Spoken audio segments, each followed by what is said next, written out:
दिन चिराग लेके भी ढूंढोगे ना तो माँ बाप जैसा प्यार करने वाली शख्सियतें तुम्हें नहीं मिलेगी। हक बात है। उस दिन माँ बाप जैसी मोहब्बत करने वाली शख्सियत नहीं मिलेगी। जरा जरा सी बातों पे बहनों से रिश्ते तोड़ने वालों, जरा जरा सी बातों में अपनी ससुराल से रिश्ते नाते खत्म करने वालों, इतना याद रखना 3 दिन से ज्यादा नाराजगी का रखने का हुक्म शरीयत में नहीं है। 3 दिन तक, 3 दिन में के बाद जो सबसे पहले बोलेगा, सलाम करेगा, अल्लाह ताला जन्नत में पहले उसे दाखिल फरमाएगा। सुभान अल्लाह। तो ये शरीयत है। हम मुसलमान हैं, गोल दायरे के अंदर हैं। हमको शरीयत के अंदर रह करके अपने नबी की सुन्नतों पे अमल करना है। हम भूल जाते हैं ना कि हम मुसलमान हैं। बहन इंतजार करती है, शबे बारात के मौके पे मेरा भाई चेहरा दिखा देता, ईद के मौके पे मेरा भाई मुझे अपना चेहरा दिखा देता। बहनें इंतजार कर रही हैं कि मेरे भाई का चेहरा एक बार मुझे देखने को मिल जाता। जरा सी बात बहनों से क्या हो गई, रिश्ता खत्म। जरा सी बात क्या हो गई कि वहां से रिश्ता ताल्लुक ही खत्म, बहन के घर पे जाना बंद। बहन इंतजार कर रही है कि मैं भाई के घर चली जाती, अपने भाई का चेहरा देख लेती। बाप के इंतकाल के बाद, माँ के इंतकाल के बाद ये बहनें बंटवारे के लिए तुम्हारे पास नहीं आती हैं, ये जायदाद मांगने के लिए नहीं आती हैं, बल्कि अपने भाई के चेहरे में अपने बाप का चेहरा देखने के लिए आती हैं। अपने भाई के चेहरे में अपनी माँ की मोहब्बत को तलाश करने के लिए आती है। और भाई भी उनसे मोहब्बत से ना बोले तो फिर वो मोहब्बत कहाँ तलाश करेंगी। भाई भी मोहब्बत से ना बोले तो फिर कहाँ जाएंगी वो मोहब्बत तलाश करने के लिए। इसलिए ऐ मेरे प्यारे मुसलमानों, बहनें क्या हैं, इसका पैगाम मदीने वाले मुस्तफ़ा ने दिया है। बेटियां क्या है, इसका दर्स मदीने वाले मुस्तफ़ा ने हमको दिया है। बाप क्या है, इसका पैगाम मदीने वाले मुस्तफ़ा ने हमको दिया है। बाप की अजमत, बाप का मर्तबा, बाप का मकाम, माँ की अजमत, ये कुरान से पूछो। कुरान में रब फरमाता है वक़ज़ा रब्बुका अल्ला ताबुदू इल्ला इय्याहु व बिल वालिदैनि इहसाना। 15वां पारा सूरह बनी इसराइल। अल्लाह इरशाद फरमाता है, हुक्म दिया तेरे रब ने कि अपने रब के सिवा किसी की बंदगी ना करो, व बिल वालिदैनि इहसाना, और अपने माँ बाप के साथ भलाई करो, अपने माँ बाप के साथ हुस्न सुलूक करो। इम्मा यबलुगन्ना इंदकल किबरा अहदुहुमा औ किलाहुमा फला तकुल लहुमा उफ़्फ़िन वला तनहरहुमा व कुल लहुमा कौलन करीमा। जब वो दोनों बुढ़ापे को पहुंच जाएं तो उन्हें उफ तक ना कहो। जब वो दोनों यानी माँ बाप बुढ़ापे को पहुंच जाएं, या उनमें का कोई एक बुढ़ापे को पहुंचे, एक का इंतकाल पहले हो जाए, एक बुढ़ापे को पहुंचे, तो कुरान कहता है उन्हें उफ ना कहना। जब भी बोलना तो मोहब्बत के साथ बोलना, जब भी बोलना तो प्यार के साथ बोलना। माँ बाप से तेज तर्रारी से बात ना करना, उन्हें डांटना डपटना नहीं, उनके ऊपर गुस्सा नहीं करना, बल्कि कुरान कहता है जब भी बोलो तो मोहब्बत के साथ में बोलो, जब भी बोलो तो प्यार के साथ में बोलो। उलमाए किराम फरमाते हैं औलाद को माँ बाप से ऐसे बात करनी चाहिए जैसे एक गुलाम अपने आका से बात करता है, जैसे रियाया अपने बादशाह से बात करती है। क्या तुम बड़े अफसर के सामने जोर जोर से जाकर के बोलते हो, सर सर सर बोलते हुए पीछे पीछे उसके फिरते हो? कुरान कहता है अपने बाप के सामने, अपनी माँ के सामने तेज तर्रारी से बात ना करना, जब भी बोलना तो मोहब्बत के साथ में बोलना। आगे कुरान में रब क्या फरमाता है, वक़्फ़िद लहुमा ज़नाह ज़ुल्ल मिनर रहमा व कुर रब्बिरहमहुमा कमा रब्बयानी सगीरा। अल्लाह कुरान में फरमाता है अपने माँ बाप के लिए मेहरबानी का बाजू बिछाओ और ऐसे दुआ करो, ए अल्लाह मेरे माँ बाप पे ऐसा रहम फरमा जैसा बचपन में उन्होंने मेरे ऊपर रहम किया। कभी तुमको जब माँ बाप का बुढ़ापा बोझ लगने लगे, कभी बाप की खांसी बुरी लगने लगे, कभी माँ का बोलना बुरा लगने लगे, तो अपने बचपन में चले जाया करो, अपने बचपन को याद कर लिया करो कि जब बचपन में तुम बार बार बोला करते थे ना तो बाप बुरा नहीं मानता था। जब बचपन में तुम बार बार जो है माँ को परेशान करते थे तो माँ बुरा नहीं मानती थी, बल्कि खुश होती थी कि मेरा बेटा बोला। तो बाप से एक रिवायत को लिखा है कि एक बेटे ने अपने बाप से पूछा, अब्बा दीवार पे क्या बैठा है? तो बाप ने कहा कौआ। तो बाप खुश था कि मेरा बेटा बोला, मेरे बेटे ने कुछ जुबान से निकाला, तो बाप ने कहा बेटा कौआ। तो उसने कहा, फिर पूछा अब्बा क्या बैठा है? कहा कौआ। तो फिर पूछा अब्बा क्या बैठा है? तो बाप हर बार पेशानी चूम के कहे मेरे लाल कौआ बैठा है। जब वही बाप बूढ़ा हुआ उसने जायजा लिया अपने बेटे का बुलाया और पूछा कि बेटा ये दीवार पर क्या बैठा है? तो बेटे ने कहा अब्बा कौआ बैठा है। फिर पूछा बाप ने बेटा क्या बैठा है? कहा अब्बा कहा ना कौआ बैठा है। फिर पूछा बाप ने बेटा क्या बैठा है? कहा अब्बा क्या बात करते हो, कहा ना कौआ बैठा है। जब तीसरी बार चौथी बार फिर पूछा तो कहा अब्बा क्या दिमाग तुम्हारा हिल गया है, क्या बार बार पूछते रहते हो, कहा ना कौआ बैठा है। तब बाप की आंखों में आंसू आ गए। बेटे ने रोते हुए देखा तो पूछा अब्बा रो क्यों रहे हो?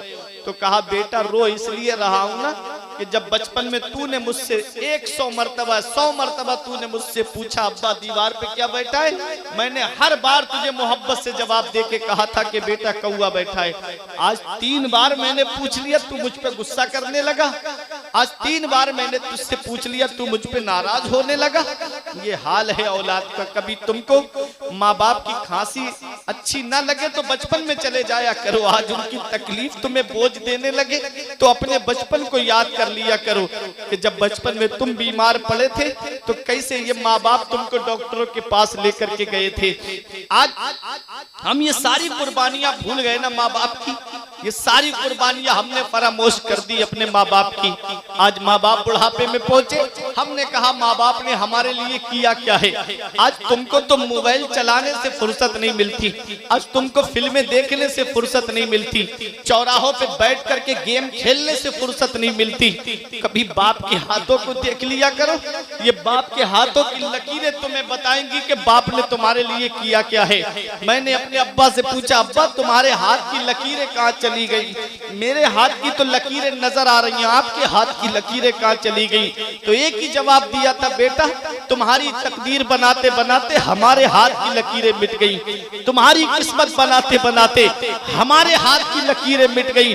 बाप क्या नहीं करता है अपनी औलाद के लिए, बाप कौन सी कुर्बानी से नहीं गुजरता है अपनी औलाद के लिए। आज इन बुजुर्गों से पूछो, इनकी सफेद दाढ़ियां तुम्हें ये पैगाम देंगी कि हमने औलाद के लिए क्या कुर्बानी दी है। इनकी लची हुई कमर तुम्हें ये पैगाम देगी कि इन्होंने औलाद के लिए कैसी कैसी परेशानियां उठाई हैं। अगर तुमको ये लगे कि बाप ने हमारे लिए किया क्या है तो कभी बरेली शरीफ में रात के 3-4 बजे चले जाया करो। ये ऑटो रिक्शा लेकर के खड़ा होने वाला ये एक बाप ही तो है जो सोचता है थोड़े पैसे कमा लूंगा, मेरी औलाद के लिए काम आएंगे, मेरे बेटे की पढ़ाई में काम आएंगे, मेरे बेटे की तालीम में काम आएंगे, मेरे बेटे की एजुकेशन में काम आएंगे। ये फलों का ठेला लगा के रोड पे खड़ा होने वाला शिद्दत की गर्मी में पानी पीने के लिए उसके पास में बोतल नहीं, मस्जिद की टंकी से जाके पानी पी के आता है। पूछने वाला पूछे कि आप इतनी दूर क्यों पानी पीने जाते हो? बराबर में दुकान है, एक 20 रुपए की बोतल लेके पानी क्यों नहीं पी लेते? वो कहता है 20 रुपए बच जाएंगे, मेरे बच्चों की तालीम में काम आएंगे, मेरे बच्चों की पढ़ाई में काम आएंगे। ये रिक्शा चलाने वाला एक बाप ही तो है, ये ऑटो चलाने वाला एक बाप ही तो है। तुम तो घर में आराम से लेटे हो बिस्तर में, वो 3-3 मंजिल पे सर पे ईंटें लेके चढ़ रहा है। ये एक बाप ही तो है जो जानता है कि मुझे अपनी औलाद के लिए पैसे जमा करना है, जो जानता है मुझे अपनी औलाद की पढ़ाई के लिए पैसे जमा करना है। आज वही औलाद जवान हो गई, माँ बाप का बिस्तर घर से बाहर निकाल दिया। आज वही औलाद जवान हुई, माँ बाप को झोपड़ी में रहने पे मजबूर कर दिया।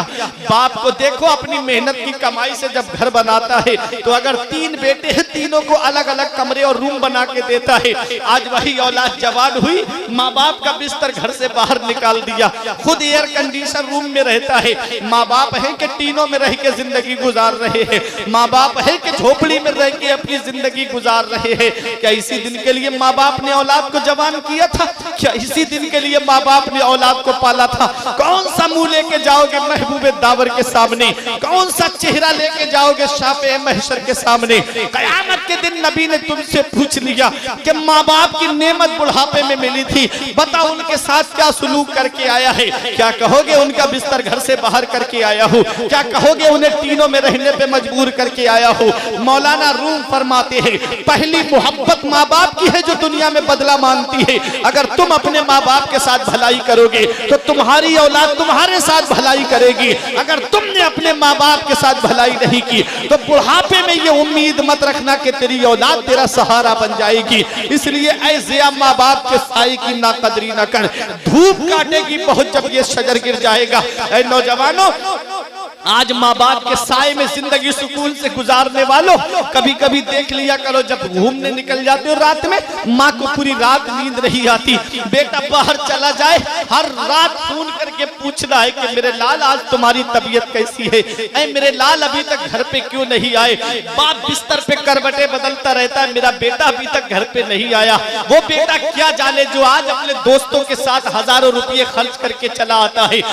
माँ बाप है कि एक एक पैसे की दवाई के लिए परेशान है, माँ बाप है कि एक एक पैसे के लिए, एक एक रुपये के लिए घर में परेशान बैठे हैं। बेटा है कि होटलों में खाना खाएगा तो वेटरों को 100-100 रुपए की टिप दे के चला आएगा। ये हाल हो गया आज मेरे नौजवानों का। इतना याद रखना प्यारे मुसलमानों, इस दुनिया में हमेशा रहना नहीं है, ये दुनिया चंद दिन की है। इस हाल में दुनिया से जाओ कि तुम्हारा रब भी तुमसे राजी हो, तुम्हारे रसूल भी तुमसे राजी हो, तुम्हारे माँ बाप भी तुमसे राजी हो। मदीने वाले मुस्तफा फरमाते हैं जिससे उसके माँ बाप राजी हैं उससे अल्लाह राजी है, उसका रसूल राजी है, और जिससे माँ बाप राजी नहीं है उससे ना अल्लाह राजी है ना उसका रसूल राजी है। मेरे प्यारे मुसलमानों, इस दुनिया में हमेशा नहीं रहना है, बहुत थोड़ी सी दुनिया है। माँ बाप की कदर कर लो, माँ बाप की खिदमत कर लो, माँ बाप की दुआ से अल्लाह ताला मुसीबतें दूर फरमा देता है, माँ बाप की दुआ से अल्लाह ताला परेशानियां दूर फरमा देता है। बड़े से बड़े हादसे माँ की दुआ के वसीले से टल जाते हैं। आप देखो अल्लाह तबारक व तआला ने माँ की दुआ के वसीले से कई औलिया किराम को विलायत अता फरमा दी। हजरत बायजीद बुस्तामी को विलायत मिली है तो माँ की दुआओं के सिले में मिली है। शाहजी मोहम्मद शेर मियाँ जो आज पूरी दुनिया में उनका नाम है, पूरी जिंदगी माँ की खिदमत करते रहे, अल्लाह ताला ने वो मकाम अता फरमाया कि आज कुतुब पीलीभीत के नाम से मशहूर है। यूं तो बहुत हैं शहर में ऊंची इमारतें, पहचान पीलीभीत की शाहजी मियाँ से है। ऐ मेरे प्यारे मुसलमानों, ये दुनिया हमेशा रहने की जगह नहीं है। अपने माँ बाप की खिदमत कर लो, अपने माँ बाप का मर्तबा जान लो, अपने माँ बाप की अजमत जान लो, क्योंकि माँ बाप अल्लाह की वो अजीम नेमत है। एक बात सुनो, मैं आप तवज्जो मेरी तरफ दीजिएगा, मैं बहुत अहम बात बता रहा हूँ। आपने ये पेड़ देखा है ना, ये जो पेड़ सरताज मियाँ के मजार के सामने है, जब शिद्दत की गर्मी पड़ती होगी, जब गरम गरम लू के थपेड़े जब होंठ को खुश्क कर दे रहे होंगे तो आप इसके नीचे कुर्सी डाल के बैठ जाते होंगे, कितना आराम मिलता होगा, कितना सुकून मिलता होगा। लोग चारपाई डाल के बैठते होंगे, कितना आराम मिलता होगा। बुजुर्गों ने कहा है कि बाप आंगन में लगे हुए पेड़ की तरह है, बाप आंगन में लगे हुए पेड़ की तरह है। जब शिद्दत की गर्मी, जब लू के थपेड़े इंसान को परेशान कर देते हैं, तब ये बाप का साया है जो अपनी औलाद को छांव देता है। ये बाप है जो अपनी औलाद को आराम पहुंचाता है, ये बाप है जो अपनी औलाद को सुकून पहुंचाता है। बाप आंगन में लगे हुए पेड़ की तरह है। जिस दिन ये शजर गिर जाएगा, जिस दिन ये पेड़ गिर जाएगा, उस दिन पता चलेगा कि तुम कितनी बड़ी नेमत से महरूम हो गए, कितनी बड़ी नेमत से महरूम हो गए। इसलिए माँ बाप अल्लाह की बहुत बड़ी नेमत है। इसका पता तब चलता है जब ये साए हमारे सर से उड़ जाते हैं। जब ये साए हमारे सर से उड़ जाते हैं, फिर चिराग लेके भी ढूंढोगे तो माँ बाप जैसा प्यार करने वाली शख्सियतें नहीं मिलेगी। फिर चिराग लेके भी ढूंढोगे तो माँ बाप जैसी मोहब्बत करने वाली शख्सियतें नहीं मिलेगी। हर चीज में आज आपको मिलावट मिलेगी, हर चीज में मिलावट है। दूध में मिलावट है, तेल में मिलावट है, चीनी में मिलावट है। ये मिलावटी दौर से हम गुजर रहे हैं, लेकिन पहली मोहब्बत माँ बाप की है जिसमें कोई मिलावट नहीं होती। माँ बाप की मोहब्बत में कोई मिलावट नहीं होती है। मेरे प्यारे मुसलमानों, इसी